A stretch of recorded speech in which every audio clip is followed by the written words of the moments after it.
Good afternoon. My name's Iain Sharp. I'm a partner at law firm Hill Dickinson. I'm delighted to be moderating the Charterers Perspective panel today. As we have heard, charterers play a critical role in the direction of the shipping industry and also play an important role in terms of the march towards decarbonisation. As you are all probably well aware, the energy and commodity sectors play a very important role within chartering and within shipping. My distinguished panel today, who I will introduce shortly, are very active in global engagement and sustainability in supply chain.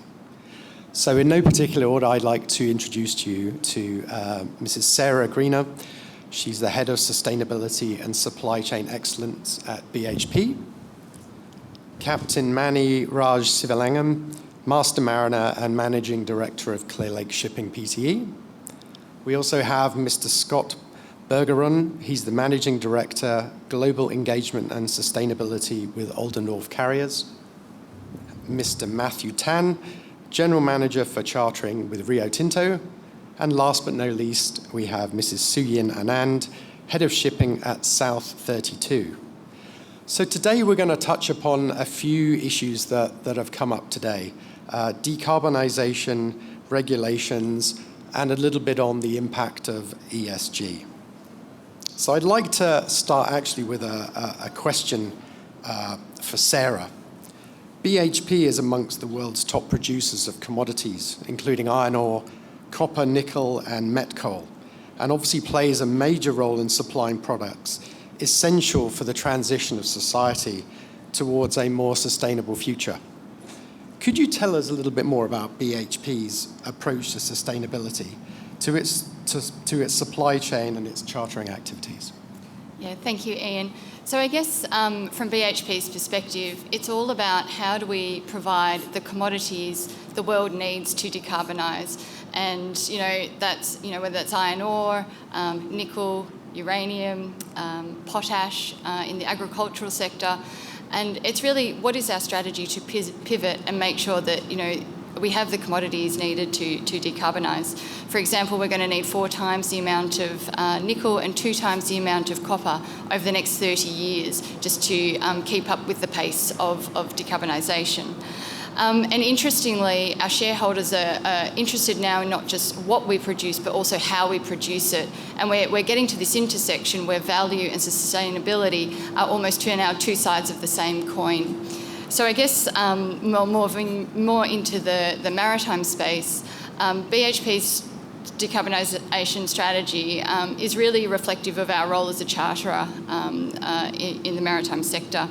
Our strategy is really based upon 3 critical pillars. The first one being future fuels and the future fuel transition. We've already deployed LNG as a fuel, biofuels, and it's all about what comes next. How do we transition to that zero emission fuel future and beyond? I think I heard nuclear mentioned before. That's absolutely going to be part of the fuel mix in the future. It's just about timing and at what pace. Secondly, the second pillar is all about onboard innovations and technology. So introducing wind-assisted propulsion will absolutely be part of the mix in the future, along with other onboard innovations, fuel optimisation solutions, route optimisations, etc. And then finally, chartering choices. So I think this is probably the most interesting and the most change that we've seen in the past sort of 18 months, where historically we've focused just on price. Then we're focused on safety, then price. And now what we're seeing is the combination of safety, cost, as well as sustainability credentials, all making up chartering choices. And then finally, underpinning all of that, we've heard a lot about collaboration today, and ecosystem partnerships is absolutely critical. And partnering is taking a new kind of form as well. It's not the traditional partners or associations that we've heard about today. It's also partnering with, what is usually your competitor, because through maximum volume and demand, you can have a greater impact and faster. And then the other critical enabler we've also heard a lot about today is technology and digitisation, and I'm pretty sure we're just on the cusp of a really interesting step change in the digitisation of our industry as well. Thanks, Iain. That's great. Thank you, Sarah. Just picking up on one of the points that's come up today, and also that you mentioned about collaboration. And I think this is a question for the panel as a whole. How well do you think, or how easy has it been for companies like yourselves to collaborate within the sector to establish energy efficiency and decarbonisation programs to reduce risk and exposures to CO2 tax and also increasing fuel costs? And maybe Matthew, you'd like to start with this one. Thank you very much, and good afternoon, everyone. I'm glad that you're still with us during a very, very important time during lunch, but thank you very much for the opportunity. And Iain, that's a great question. I think in terms of collaboration, what I'd probably like to take us back is we've heard a lot about partnering, and I think we probably also need to elevate this aspect now, where we have to understand that we have to have meaningful partners. We have to have very, very like-minded partners, and certainly across the panel here, other charterists need to partner. There's so much that we can do in the decarb space, but there's also a lot more that we can do when it comes to information sharing. The type of emissions that that we see day to day in the ships that we charter, I think that's something that we have to look more into together with each counterpart. And more so, I think if we also take a broader step from an ESG perspective, safety is certainly an underlining perspective and priority among all of us. And I think when we look at ESG and when we look at safety, I think once we start to share more and have and go towards similar goals on safety and crew welfare, I think that's a great start. And it all starts from there. And I think once we have that established, you start to mature and you start to open the doors and you start to share more information in the decarbonization journey. Thanks, Matthew. Iain. Thanks. I think it's a really interesting question. I think most of us here in the room would I think remember conferences from years back where everyone used to say that the problem with the shipping industry is a lack of collaboration and a lack of transparency. In my view, does that problem still exist? Yes, it does. But I do think that with the ESG element becoming such a big focus for businesses, it is getting slightly better. And I do think conferences like this make a difference. I mean, how many conferences have you actually been where you have a panel of charterers sitting here in front of you trying to share our views with owners and other service providers in the room? It is quite rare. So I think this is one step or just one symbolic, one symbol of how things are changing within the industry and the voices that people actually want to hear. And to that point, I think it really starts with counterparties, your direct counterparties sitting down, having an honest conversation and actually listening and understanding to one another. I think the media has very sexy headlines, like I like to say, decarbonization, fuel of the future. And those are really, really important issues that the industry needs to solve for, but no one company is going to be able to solve for it ourselves. That would take, I think, a lot of private-public partnerships in order to solve fuel of the future. What fuel is it going to be? How are we going to set up the infrastructure? But on a daily basis and operational basis, it is the conversations that the owners are having with your direct counterparties to problem solve operational issues that arise on a day-to-day basis, and also how you can operate your voyages a lot more efficiently. And honestly, that is the starting point. I think the second point that hasn't been mentioned so far is actually people. I think management can have goals that are set in place, but ultimately we need people in order to assist us to execute the vision. So how do we attract the right people to our organizations to help us with our decarbonization plans? And secondly, I think how do we ensure that the people that we already have with us are upskilled in order to have the right conversations with their counterparties? And I think the question here that everyone can just think about is, when your charterers are fixing a ship, are they actually talking to their counterparties about what are the ESG elements that they take into consideration in rating or proposing a ship? And I think it does start at that level. That's great, thank you. So Scott, I guess that leads us nicely on to your perspective from Oldendorff Carriers. So. Sure. But one of the things I've said a few times, I've been in the business of applying regulations during most of my career.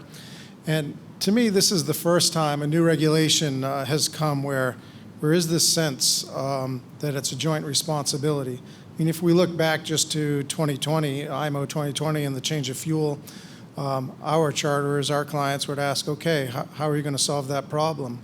And that goes back all the way to ISM code, the security codes, and ballast water regulations along the way. But when it comes to decarbonization, the conversation normally starts, how are we going to tackle that? So I think this is an important indication that it is something that we're in together, and it requires this word that is now, as Iain just said, you didn't hear much about collaboration before. Now you hear that word way too much during these conversations of decarbonization, too much collaboration discussion, too much journey discussion. So these are two words I try to avoid. But I also think as we prepare our ESG reporting, there's this concept of double materiality. And this is also forcing the counterparties to look at each other and understand each other's needs and ways of doing business, and then agreeing to certain codes of conduct. So definitely, despite my promise to myself not to use the word, but collaboration is part of this future for all of us. Thank you. Captain Manny, as part of a leading global commodities trading group, which is committed to improving environmental impact of its portfolio and investing in sustainable businesses, from your view, what form has this taken with regard to Clearlake and its shipping and chartering activities? Good afternoon. Thanks for the opportunity. On the chartering perspective, when we charter vessel, it's what is the vessel available in the market when we charter. But we are also into decarbonization. We have whenever we charter vessel, we look at now we have to look at the CII and how the performance and all those things. But whatever the decarbonization we are talking about with the existing fuel, we can't go very far. It's just a small percentage we're trying to cut down. So there should be another fuel that or another renewable fuel that can reduce the emission, because the existing fuel or the fossil fuel doesn't cut down will take us quickly to the decarbonization level we want to go. So it's very important that the R&D or research and development and to play a bigger role to get us to a better fuel. That there's no right fuel we are talking about today. Everybody is trying to innovate something they can, but there's no authority or any regulation or jointly getting into a better fuel or renewable energy to cut down or to improve decarbonization as what we targeted. So I think the R&D plays a very important role in decarbonization. We as a charterer, we are a fit in between, and the availability, if we have a vessel that have a better fuel and we can charter, and the availability is important, that we can charter and use the vessel. And if it's not available, we are doing very marginal support for the decarbonization. This is my view. Thank you, Captain Manny. Actually, probably coming back to Scott on this one. As one of the world's leading dry bulk owners and operators, 90% of your fleet, I understand, and most of its charter ships are eco-type, environmentally friendly. So as part of the global engagement and sustainability team, how do you work to develop sustainable shipping, and with your counterparties as well? So our sustainability team has a pretty broad mandate, everything from research and development all the way to developing sustainable solutions for our clients. And in between that is policy, trying to understand regulation, trying to advocate for better policies, doing the reporting. Where I think we've had the most success is in terms of developing achievable solutions today. So earlier today we heard about low-hanging fruit, and some in the audience might be aware that we came out at the end of 2022 quite critical of the CII regulations. What we feel is we need to work on metrics that make sense, that are understandable, and one of the ones that we're using with our customers is the amount of CO2 emitted per tons of cargo carried. And this is a metric that makes sense in the boardrooms. It makes sense for the shippers. And if you focus at the root level, you can really easily define a benchmark of how much carbon have you emitted during the lifting of so many tons on a period basis. And using that benchmark, you can achieve real CO2 reduction by targeting that very single metric and driving that number down. And that can be done with a variety of ways. Of course, there's technology. There will be new fuels. We've done some projects with biofuels. But even more simplified things is slowing down, upsizing, and just focusing on metrics that work, I think, lead to that. And so you put that together, as other speakers have said today, and applying what the low-hanging fruit is today, along with technical innovations of tomorrow, optimizing, using software technologies to improve the voyage optimization. These are the techniques that we're focusing on. Thank you. So we've heard today a little bit about regulations, and there was some discussion on emissions trading, but there's also the Poseidon Principles and the Sea Cargo Charter. So this is, I guess, a general question for the panel today. How do you see that standards for sustainability are being implemented as an evolution from those regulations? And what do you see are the continuing challenges within the chartering space?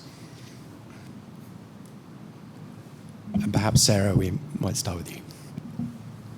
Thanks. I think you're right. We've heard a lot about the regulators today and the movement and action or lack of action there, and then all of the associations who have formed and plugged some of those gaps, and with some success as well, specifically here in Singapore. But one sort of area that we haven't spoken about is the pull from the customer base. So within BHP, we produce nickel, and our end customer base is the automotive EV industry. And there's a real desire for traceability, transparency, right from mine to car. And I think we're going to see more and more of this as the customer base pulls, their requirements, their expectations on us as well. So, but the regulators, we've got the associations, and then we've also got a customer base, I think, that's going to get higher and higher in their levels of expectations, specifically on charterers and the mining sector as well. Thank you. Suyin, I guess this flows nicely to you as well, obviously operating in the global mining and metals sector. Global mining and metals companies have an important role in responding to risks and opportunities of climate change to produce metals that support the transition to low-carbon world, and to do in a way that seeks to minimize impact. Could you tell us about 32 South's approach to climate change, particularly with regard to shipping and chartering? Yep. Thanks, Iain. I think our approach would probably be not too dissimilar from other mining houses, particularly the two sitting at this table. We are really focused on being able to produce metals and minerals that support a decarbonized future.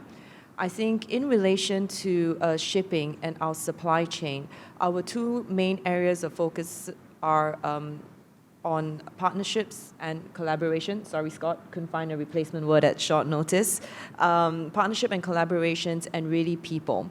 I think as a mining company, yes, there is a lot that we can do in order to decarbonize our own supply chain and our own Scope 1 and Scope 2 emissions.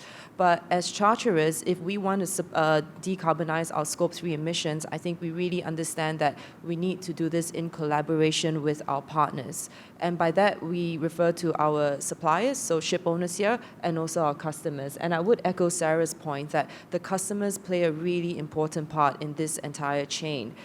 Sometimes when I speak to my ship owner friends, I remind them that, look, yes, ship owners are really, really important people. I agree, right? But you provide a service to a larger supply chain. So in order to actually decarbonize and actually achieve a lot of the other ESG goals, you need to understand what the other stakeholders within your supply chain and your value chain are actually after. Absent any alignment between stakeholders within this supply chain, it will be impossible to move forward and achieve the targets that the IMO have set out. So partnerships and collaborations with our value chain stakeholders and also with industry associations and being able to influence regulators. I think that's another important part that we are now starting to focus on. And I keep going back to people. We cannot achieve all this without the right people within our organizations. So how do we ensure that we are educating our workforce in order to be future ready to deal with these issues as they come up more in our BAU? Thank you. So Matthew, obviously we've heard from a number of you about supply chains. Obviously marine shipping involves very complex supply chains. As part of a leading global metals and mining group, what are some of the things that Rio Tinto has been doing to coordinate its supply chain and support that transition to decarbonize shipping and also find solutions to shipping's global carbon emissions? Thank you very much, Iain. I'll try and summarize that as short as I can. We own a small fleet of ships. We own 17 ships, but we also charter a lot of vessels, and we certainly work a lot with ship owners. So I think at the core of all of us here as well, we understand how important it is that for decarbonization to be that effective, it surely has to encompass the contributions across the whole value chain. There are three main pillars that I would say are how we would like to manage supply chain as well as to target decarbonization. The first, as I've heard earlier on today, the ships are coming to our ports, they're coming to our terminals. As much as we want to optimize the voyages, we have to optimize our ports and our terminals. Not only just in time, potentially, but the feasibility of having an operation run like that. The potential of having virtual NORs, which in some industries might already have been in place. Could these be levers that we need to focus on to optimize the ports and the terminals? The second major aspect would be vessels. We've heard so much about the different types of fuels, the shorter term trials, the transition fuels, and the end state. But vessels, by and large, is a major, major topic for us. We have to target the fuels, that's certainly an aspect, but we also need to ensure that we have the right technology to work with our ship owners to ensure that we've got the right energy saving devices installed on ships that we time charter, on ships that we have a vested interest to know that they are going to be transporting our cargoes. And the last, like what Suan as well would have said, is meaningful partnerships. Without that and without everyone in this room, until we can get across that mindset that it's a single party that is going to be contributing to this, we'll find it a challenge. And I think as a charterer, as I sit on the pulse and as I hear and I look at the chartering deals that we do, ESG is very, very important to us. But this will become a whole lot more important as we charter our ships. And it really comes down to the partners that we work with. So ultimately, it's optimization across our ports, our terminals, the vessels that we charter, how we charter the vessels, and the partnerships that we establish going ahead. Thanks, Ian. I guess a general question, just following on from that, Matthew, is how easy have you found it to actually get a decent level of engagement with your other stakeholders? Maybe I can start that as the smallest mining company at this table. So I think the one thing I want to say, it's really important, I think all of us here understand, right, that being involved, shipping is not the same. there are many different segments in shipping. So, I think when you're involved in Cape-size shipments for the bulk, on the bulk side, it's more industrial in nature, and you arguably have fewer players. So I think I'll let my competitors here comment on how easy it is for them. But for us, we charter in, and we're mainly voyage charterers, handy-size Supramaxes, Ultramaxes, and to some extent Panamaxes. And in each of these markets, I would argue they're a lot more fragmented than the Cape-size market. So it comes with added complexity. But to answer your question, Iain, how easy has it been or how difficult has it been to actually engage with our stakeholders? I'll have to say that when you start having the conversations, you find like-minded stakeholders. And I see a few in the audience right now, our ship owners and our counterparties who have actively engaged with us to try to understand what is it we are trying to achieve, and we try to understand from them what are they trying to achieve and whether there is common ground. And you do see collaborations arising from that. So I go back to a point that I made earlier, right? It really starts with sitting down with your counterparties, listening, understanding, and then taking it forward. So start small, start with the day-to-day, like Matthew said as well. What can we do here today, the low-hanging fruit, in order to move forward as we let the broader industry and participate with the broader industry to sort out the even more complex problems like fuel of the future and the infrastructure around that. So in summary, not that difficult as long as you're prepared to sit down and listen and spend time with your counterparties. Matthew? That's a tough one. Certainly the cost does come up a lot of the time when we do have some of these conversations. However, I think it's really down to the way that we approach this. Partnering is I mean, obviously there's many facets to it, right? You could go into it with a certain agenda. So I like to take from the outset that we be transparent and we be extremely focused on what are we trying to get at. What are we trying to achieve straight out? We've heard from Stamatis, obviously, from Synergy earlier about how Cape-size owners would say, oh, you look at the FFA curve. And I was like, wow, that's good. Our owners know how we evaluate and how we look at ships. And I think we just have to come to a point that it will come where we come to a table. It will come where we have to get together and we understand what is the real crux of the matter and how are we going to get there, what is the agenda, and then you hopefully get the right people at the table to work towards that step by step. It's not going to be an overnight journey, as we all know, but approaching potentially as a charterer to the people in this room comes with a little bit sense of humility as well. Charterers, fine, you have the cargoes, but I think we also need to realize that we rely on so many people in this value chain. It is not just us. So coming with that little cap here of not just being an owner, not just being a financier, but coming with a cap knowing that we are charterers, but we also have to listen and we have to be humble about that, and we need to hear how do we get there in that scope of that journey. And maybe can I just add one point, bring a bit of sense of humor to this. I facetiously started saying thank you to owners who don't start the conversation with, so, how much are you prepared to pay for this decarbonization solution? Because I mean, it lightens the mood in the room, but it's true. I think in my view, if you start a conversation with, okay, charterers, how much are you prepared to pay for this solution? You're not going to get anywhere. Because cost is an important part, capital allocation is an important part. So I think it's really, really important to, when you come and have a conversation with us, to start with the why. Why do you think that this solution is one that can benefit charterers as well as owners? And how does this bring us one step towards the decarbonization goals? I think that would be a much better way to start a conversation than with the dollars and cents. And to answer any unasked questions about, are we going to see a bifurcated market? I don't know, but I think supply and demand will play its way out, and let's just let the markets do what the markets do as we as businesses focus on value-added solutions. Scott?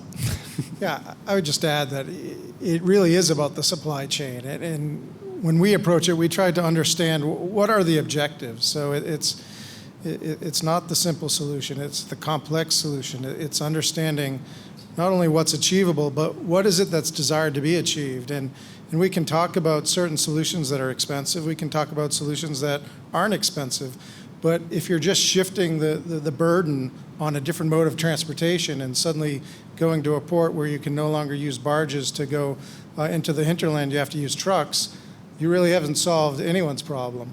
And that's one of the challenges we find, is that this is a global energy issue, this is a global emission issue, and we as ship owners, operators, shippers are suddenly forced to try to choose the lottery winner of what's the next fuel. And what we're not talking about is energy efficiency.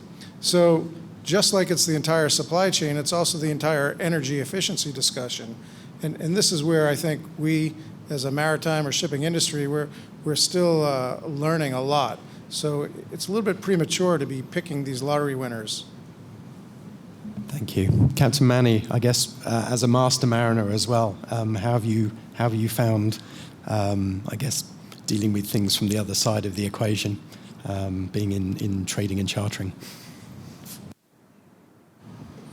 Yeah, on the other side, as the owner and working on board as the master, the fuel price is not much impact on board.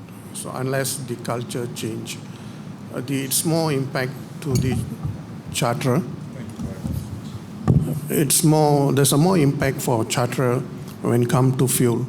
So the awareness or how to reduce or optimize is the more proper word for the voyage is very important. So as we charterer, we use a lot of optimization program and awareness. We constantly communicate with owners, our master, and we check the performance of the vessel.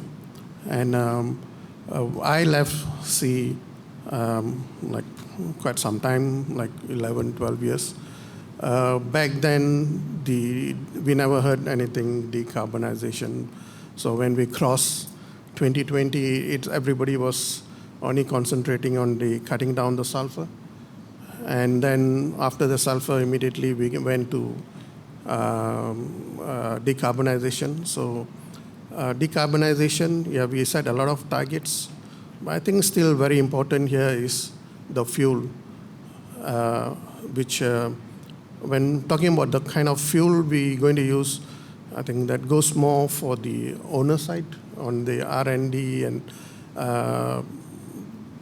to choose what is the best fuel. I don't hear anything like ammonia. I've been hearing ammonia, hydrogen, methanol, and I can hear methanol being a bit more environmental friendly, but how much research being done on the methanol is, or the availability, like when we become a charterer, we can use methanol, but the logistic part, where we like a tanker, there's normally tramping. So the availability and the logistic, it's still a restriction. Maybe we can do like Europe, US run with methanol fuel. So the industry is not ready or not 100% or fully support decarbonization. Like most of the emission you can cut down in port, but if you can have like a container facilities for tanker, I'm more on the tanker side. If you can have power supply in port, that cuts down a lot of emission in port. Let's talk about at sea in the later stage, but you can cut down a lot of emission in ports specifically. So how the industry, how the authorities, and how the regulators are going to support to move forward is very important. So everybody have to come and to like what you say, like a collaboration. You have to think something. It's not one fraternity's problem. It's not the owner's problem. It's not the end user's problem. It's not charter. It's everybody's problem. So they have to come together and decide, or to improve, put more effort in the R&D to improve the fuel? Was my... Thanks, Captain Manny. So I'm looking at the time, we've got a few minutes left, so I'm going to circle back to ESG, a little bit of I guess, a broader question. We've touched on, I guess, a little bit about the social aspect, and I think that's probably a useful one to explore a little bit more. ESG is often about what can be proven and demonstrated. What are the key hurdles to increasing transparency and setting standards? And also, I guess, being on the same page. So within your respective organizations, presumably you have certain ESG targets or initiatives. And in terms of that collaboration and partnership, how have you sought to get on the same page with your stakeholders? And perhaps, Sarah, you want to start with this one. Great, thank you. Big question there. So I think just firstly around the setting targets, I think absolutely having meaningful metrics that are ambitious is absolutely how we were going to get there. And standardisation across the industry is also really, really critical. I think the speed at which the industry can digitise will have a direct impact on transparency and traceability across the total value chain and will become really, really important. So, innovations like IoT or sensors, AI, cloud computing, all of these things are going to have a really profound impact. And I think we probably haven't seen the extent of blockchain either. Being able to measure emissions in real time, having a robust emissions tracking and measurement platform will be absolutely pivotal to not only record and measure the success in how we're meeting those targets, but also informing our chartering choices to make sure that we're taking into consideration all of those things around cost, safety, and also sustainability credentials as well. Thanks, Sarah. Matthew. Thanks, Iain. So 2 weeks ago, I had the opportunity to go on board one of our ships who was in dry dock. And I met the master, I met the crew on board.